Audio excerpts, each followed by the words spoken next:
G'day punters, I'm back and I'm wearing my hat. So part 2 of the Gargoyle. So the Gargoyle apparently was only seen once, but everyone's imagination got going and they all would say that's the Gargoyle. He lands up on the roof and he sits and watches. So anyway, and somehow mysteriously gives you this freaky feeling.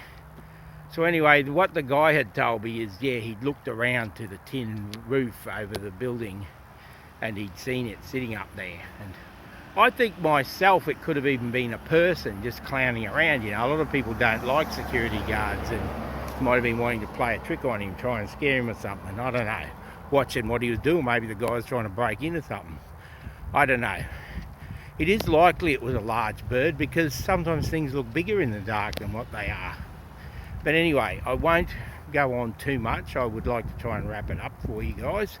So the next person I spoke to, another guy that worked in that same kind of security type of work, he told me that he'd been going through and he felt like a hand around his throat. And as a security guard, a veteran security guard, I'm well familiar with that feeling, and so was he. But he was the one that actually suggested it about this old wiring. He said, look, there's a lot of old wiring in the place, and I think all that static electricity, maybe because he was kind of up on the deck of the first level. He said, I feel maybe it was messing with my breathing and that. And I said, do you have respiratory trouble normally? And he said, no.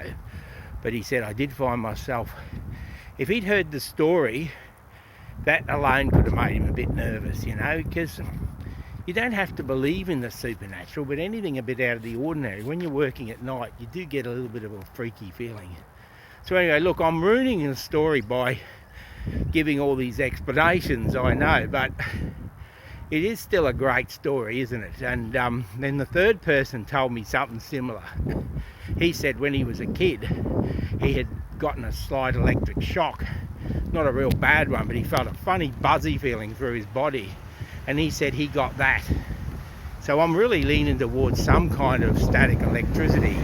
Why, where, why there's that big clanging noise? Why was once a large beast-like creature seen on the top? Who knows? Perhaps it'll always remain a mystery. Or perhaps it was the gargoyle that lived by the wharf. Hey, that's a good name. We might call it that. Catch you later, guys. Have a good one, eh? It's starting to rain. Bye for now.